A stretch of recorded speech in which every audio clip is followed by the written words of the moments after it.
Okay, so we've got some major news coming out of the Real Housewives of Atlanta universe. Kandi Burruss and Todd Tucker, after a pretty intense back and forth, have officially settled their divorce. This has been dragging on for months, and honestly, the details emerging were getting pretty wild. What makes this really interesting is how public these splits can get, especially when you're a reality TV star. Kandi announced their separation back in November of 2025, after a decade of marriage. Now, when a divorce gets this heated, especially involving kids, it's usually the custody battle that takes center stage.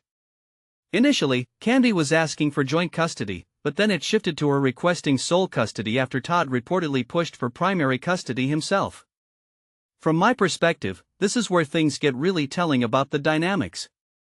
Todd's argument was that he was the primary caregiver because Kandi was often working in New York.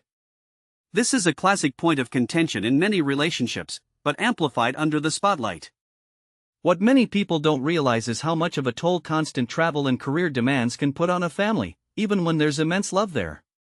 But it wasn't just about the kids. Kandi also slammed Todd for living rent-free in her guest house, which is a detail I find absolutely fascinating.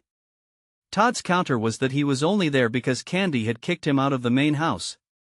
Talk about drama. This isn't just a celebrity divorce, it's a narrative playing out with very real, very personal stakes. Personally, I think these situations highlight the immense pressure that comes with fame. When your life is a TV show, even your most private moments become fodder for public consumption. The fact that they've reached a settlement, covering child support and a parenting plan, is a significant step. It means they've found a way, however difficult, to move forward for the sake of their children. If you take a step back and think about it, this settlement is more than just legal paperwork.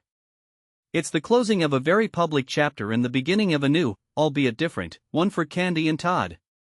What this really suggests is that even after all the public sparring, there's a recognition of the need for resolution. I'm curious to see how this impacts their individual journeys moving forward. What do you all think about the pressures celebrities face during divorce?